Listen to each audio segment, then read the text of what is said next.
Salut à tous, Arnaud pour Geek & Vaps. Donc aujourd'hui, review du Moonshot de chez Sigalei.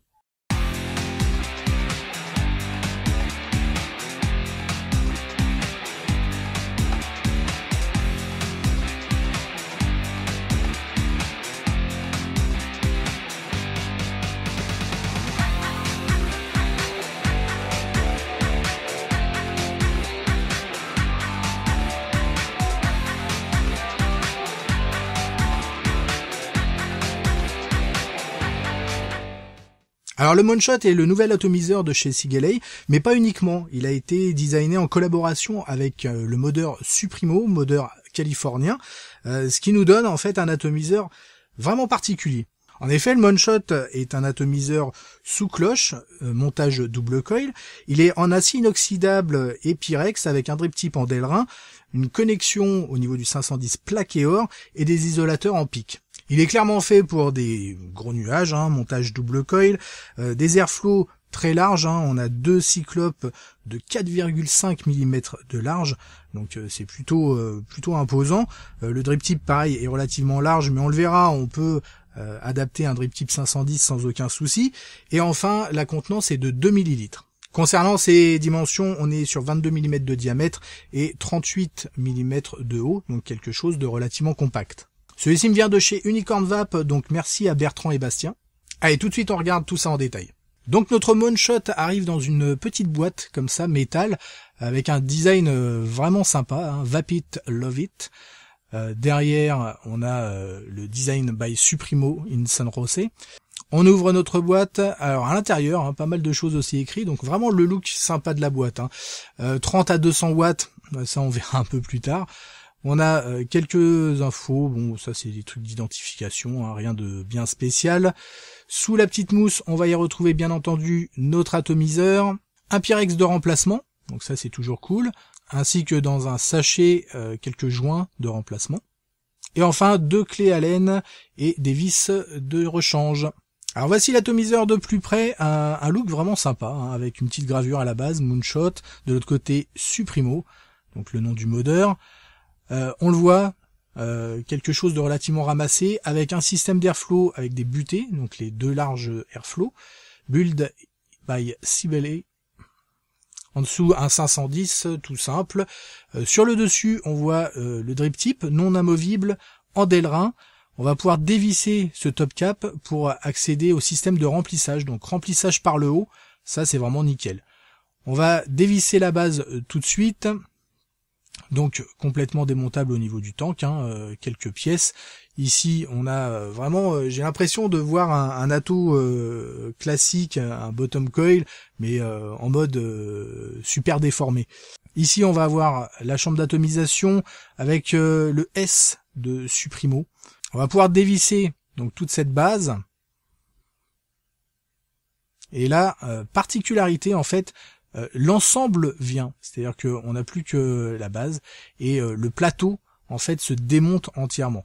C'est pas ce qu'il y a forcément de plus pratique, mais on verra, ça pose pas non plus énormément de problèmes. Donc vraiment ce plateau et cette chambre d'atomisation viennent s'enclencher comme ceci. Il y a une sorte de petit détrompeur, on le verra tout à l'heure. On vient remettre en place le plateau. Alors pour ce qui est du montage, on le verra, soit on met le plateau en place, soit on le fait directement comme ça. Il y a une petite ruse de toute manière. On le voit au niveau du plateau de montage, donc deux larges trous, le positif et négatif, pour faire des montages pas dégueux. Pareil pour les airflows, très larges. Montage, vous allez le voir, un peu particulier. Vous voyez que le positif et le négatif sont, pas au même niveau, mais que les cheminées d'air. Donc forcément, le fil va faire un petit chemin. C'est un peu particulier comme plateau. On va faire un petit montage d'ailleurs en double coil, donc avec de l'anarchiste en 0,40, donc c'est du nichrome. Je vais utiliser une tige de 2,5 mm sur lequel je vais faire 8 tours. Toujours en spire espacé, bien entendu. Ça, je reste constant. Alors, il y a une petite ruse ici. Si on met le plateau en place, pour pouvoir venir le caler, parce que sinon ça va venir bouger quand vous allez faire votre montage, on va pouvoir utiliser donc une des deux clés Allen, la plus fine, pour venir caler notre plateau. J'en profite pour remercier toutes les personnes qui étaient présentes lors du live sur Twitch et qui m'ont filé un coup de main parce que je l'ai fait vraiment à l'arrache, j'ai pas regardé plus que ça. Donc un grand merci à eux, que ce soit pour cette ruse-là et aussi pour le cotonnage, on verra ça tout à l'heure. Donc on vient mettre en place les coils, pas de difficulté particulière. Vous voyez, je viens mettre le coil et je viens placer le coil au-dessus de la cheminée. Une fois que tout ça est en place, il nous reste à visser les coils pour les maintenir en place. Je viens retirer le fil résistif excédentaire, bien entendu, et on va regarder tout de suite ce que ça nous donne en ohms. On est à 0,29 ohms, donc c'est plutôt pas mal. On va venir faire chauffer un peu tout ça pour bien sûr voir si ça rougit de manière simultanée correctement. Du centre vers les extérieurs. Pas de difficulté ici, hein, c'est un double coil, tout ce qu'il y a de plus simple. On peut faire des montages en Clapton, il n'y a aucun problème. Une fois la chauffe réalisée, on voit que la résistance s'est stabilisée à 0,31 ohms. Alors comme j'en parlais pour la partie coton, encore une fois merci aux personnes qui suivaient sur Twitch. Je viens mettre le coton, bien entendu, ici de la Fiber Freaks dans les deux coils. Et pour avoir la bonne dose de coton, le bon placement pour éviter les fuites et autres, on vient placer notre chambre d'atomisation par-dessus et on va venir découper 1/2 centimètre, on va laisser dépasser très légèrement un peu de coton, tout simplement. Et une fois coupé, en fait, on va venir, comme vous le voyez, placer notre chambre d'atomisation et faire en sorte que ce qu'il y a de coton soit tout simplement à l'intérieur, hein. Bien entendu, on va pas venir remonter les mèches pour venir les tasser, non, directement. Ce qui va nous permettre d'avoir vraiment au niveau des arrivées de liquide un coton parfaitement en place. Il y aura aucun souci, du coup les arrivées sont bien obstruées quelque part par le coton et ça va venir alimenter les coils sans aucun souci. Il nous reste plus qu'à venir revisser sur la base. Et on va venir, bien entendu, mettre du liquide sur nos deux coils. Ici, donc, un liquide assez fort en glycérine végétale. Hein, c'est un dye qui est fait en 1585, du Dirty Pipe Bomb de chez The Fu. C'est plutôt sympa. On regarde d'ailleurs comment ça réagit. Écoutez, ça a l'air plutôt réactif. Il nous reste plus qu'à remettre notre tank et à venir remplir tout simplement par le dessus. Une fois que c'est fait, on vient revisser le top cap. Comme je disais un peu plus tôt, on a la possibilité aussi de mettre un drip tip 510 si vous le voulez, si vous trouvez que c'est trop court, directement sur le drip tip en Delrin de base, ça passe sans aucun problème. Allez, il nous reste plus qu'à l'installer sur un mode et puis on est parti. Donc comme vous avez pu le voir, on est sur un atomiseur un peu particulier, qui change clairement, que ce soit au niveau du plateau de montage, de l'installation, etc. C'est vraiment quelque chose qui a été pensé, innové, et ça c'est plutôt sympa. Donc là j'ai toujours mon montage, toujours à 0,31 ohms, ça ne bouge pas. Alors concrètement, il est noté dans la boîte 30 à 200 watts, c'est vrai que ça parle beaucoup. On va pas monter à 200 watts clairement. Là moi je l'utilise d'une manière régulière à 60 watts sur le montage que j'ai fait. Il s'utilise comme ça, il n'y a aucun souci. On va pouvoir monter, je peux monter à 80 watts sans problème, ça va commencer à être chaud. Ça chauffe, l'air de rien. On a un drip tip qui est très court, on est relativement proche des coils, et tout de suite on va sentir une certaine chauffe. Donc là, 60 watts, toujours le même montage, et on est parti.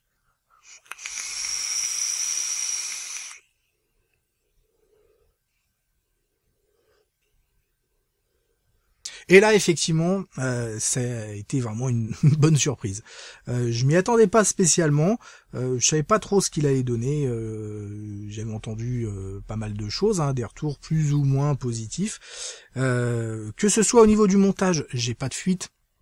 Même pas besoin de venir fermer mon airflow pour le remplissage. Je laisse ouvert, limite. En le fermant, j'ai plus tendance à avoir de problèmes. Donc je laisse ouvert directement. J'ouvre, je remplis directement, ça marche. En termes de rendu des saveurs, pareil, ça fonctionne vraiment très bien. Ça c'est une très bonne surprise. On est sur du double coil. Vous l'avez vu, ça envoie quand même plutôt pas mal. Même si on peut monter, etc. Je suis sur un liquide qui est quand même relativement gras et j'ai pas de problème d'alimentation. Le liquide s'alimente bien. Par contre, bien entendu, en termes de consommation, ça tète. Concernant son tarif, alors il existe 2 versions. On a la version métal, comme ici, qui va être à 38,40 €, et vous avez une version black qui est sortie récemment, qu'on va trouver à 40,40 €. Donc concrètement, en termes de prix, c'est pas la folie, hein. On est toujours sur des atos aux alentours de 40 €, comme beaucoup en ce moment. Allez, on va tout de suite passer au plus et au moins. Les plus pour commencer. Dans un premier temps, j'ai envie de dire le côté innovant. Alors, oui, on va retrouver des choses ici et là, hein, bien entendu, mais on a quand même un réel travail sur cet atomiseur, un atomiseur qui sort un peu de nulle part, qui change effectivement quand même d'habitude, hein, clairement, et ça c'est vraiment très agréable. L'utilisation, aucun souci, le remplissage, etc., le montage, à partir du moment où on sait comment le faire, encore merci aux gens de Twitch, encore une fois, à partir du moment où on sait le faire, ça pose aucun problème. Le rendu des saveurs, clairement, il est là, ça fonctionne sans aucun souci. On a quelque chose, qui est fait, alors clairement, qui est fait pour monter quand même un wattage relativement élevé, qui est fait pour fatalement du coup des liquides adéquats. On va pas venir mettre un liquide en 80-20 là-dedans. Ça va rien donner, ça va nous exploser. Donc on est quand même sur des liquides qui vont être relativement gras.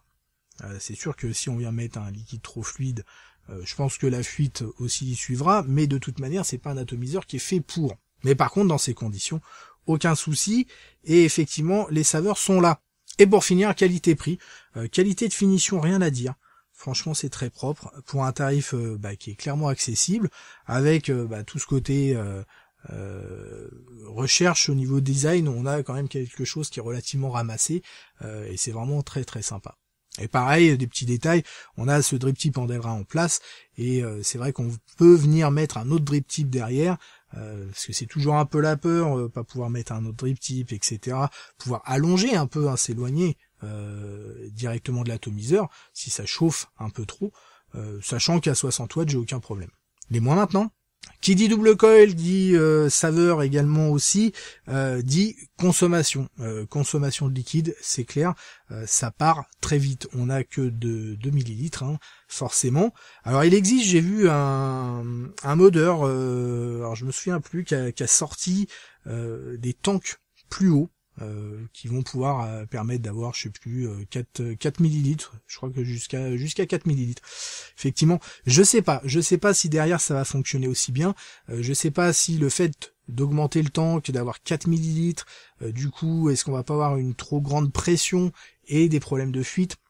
Ça, j'en sais rien, et puis bon, c'est clair qu'après, c'est plus le même design.